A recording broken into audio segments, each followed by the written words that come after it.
Welcome back श्रोते हो. RJ Sneha सोबत तुम्ही ऐकताय स्माइल FM 90.8 रेडिओ स्टेशनवर सहाय्यक कृषी अधिकारी सौ सारिका सचिन एकतपुरे यांच्यासोबत दिलखुलास गप्पा. सध्या कोणत्या प्रकारच्या योजना कृषी विभागाकडून कार्यरत आहेत याबद्दल थोडी माहिती देताल का? नक्कीच स्नेहाताई. शेतकऱ्यांसाठी ज्या योजना कृषी विभागाच्या माध्यमातून राबवल्या जातात त्याच्यामध्ये महत्वाची योजना आहे प्रधानमंत्री कृषी सिंचन योजना, की ज्याला आपण म्हणतो ठिबक सिंचन योजना. ती ठिबक मी आता योजना तर भरपूर आहेत आणि प्रत्येक योजनेबद्दल जर बोलायचं झालं तर अर्धा तास एका योजनेसाठी लागेल. त्यामुळे एक शॉर्ट मध्ये तुम्हाला फक्त कल्पना यावी म्हणून सांगते. प्रधानमंत्री कृषी सिंचन योजनेसाठी आपल्या कृषी विभागाकडून शेतकऱ्यांना 80% अनुदान आहे. अरे वा. आणि दुसरी जी योजना आहे गोपीनाथ मुंडे अपघात विमा योजना. तर आपल्या शेतकरी हा अगदी त्याच्या नावावर शेतीचा उतारा नसला तरी तो जर त्याच्या आजोबाच्या वडिलांच्या नावावर जरी असेल तरी त्या शेतकऱ्याला जो सर्पदंश, इलेक्ट्रिक शॉक किंवा अपघात झाला कसल्याही प्रकारचा, तर त्याने जर तो मृत्यू पावला किंवा त्याचे हातपाय निकामी झाले तरी आपल्या कृषी विभागाकडून त्याला 2 लाखापर्यंतचा अनुदान किंवा 2 लाखावरची मदत निधी त्याला मिळत असते.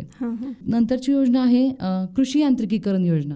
कृषी यांत्रिकीकरण योजनेमध्ये आपण वेगवेगळ्या प्रकारचे ट्रॅक्टर असू देत किंवा पॉवर टिलर, अवजार, सगळी ट्रॅक्टर चलित अवजार, अगदी तुमचं पेरणी यंत्र, कडबाकुट्टी यंत्र, विविध प्रकारची यंत्र आणि अवजार आपण 45 ते 50% खर्चाच्या जो काही खर्च होतो त्या अवजारांचा त्याच्या खर्चाच्या 45 ते 50% पर्यंतची सबसिडी आपण अनुदान मार्फत आपण शेतकऱ्यांना देत असतो.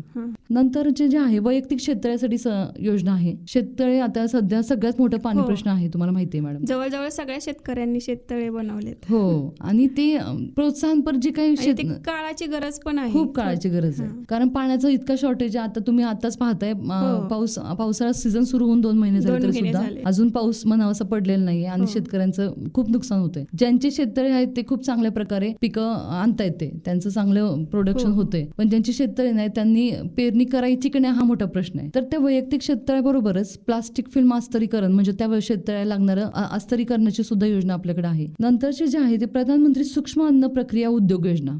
ही योजना सध्या खूप महत्वाची आहे असं म्हटलं तर चालेल, का तर ह्या योजनेसाठी कुठल्याही शिक्षणाची अट नाहीये आणि ह्या योजनेसाठी तुम्हाला शेती असावी असं पण नाहीये. की ही योजना तुम्ही जे काय अन्न प्रक्रिया तुम्ही करू शकता, जसं की तुमचं गुळ प्रोडक्शन असेल, तुम्ही वेगवेगळे बेकरी प्रोडक्ट्स बनवताय, जे काही खाण्याच्या रिलेटेड आहेत त्या पदार्थांवर प्रक्रिया करून जे उद्योग सुरू करणार आहोत आपण, त्याच्यासाठी ही खास प्रधानमंत्री म्हणजे सेंट्रल गव्हर्नमेंटची योजना आहे. आणि त्याच्यामध्ये तुम्हाला ना योजनेच्या खर्चाच्या 35% सबसिडी मिळते आणि ती 10 लाखापर्यंत तुम्ही मिळवू शकता. अशा प्रकारे तुम्ही मिळवू शकता. आणि ही योजना आम्ही आता खूप मोठ्या प्रमाणावर लोक ऍक्सेप्ट करतात, ऑनलाईन ऍप्लिकेशन करतायत आणि चालू झालेली. आपल्या गावांमध्ये पण 2-3 ठिकाणी योजना सुरू झालेली आहे आणि खूप 9 लाखापर्यंत अनुदान मिळालेले आहे. तर योजना मॅडम सांगण्यासारख्या भरपूर आहेत, कारण आपल्याला वेळेच्या अभावी मी तुम्हाला हे करू शकत नाही. खरंच ही माहिती खूप फायदेशीर आहे. पण श्रोते हो, आपण अधिक जाणून घेणारच आहोत, पण त्याआधी घेऊया एक छोटीशी विश्रांती. तर कुठेही जाऊ नका, ऐकत राहा smile FM 90.8 radio station Akluj.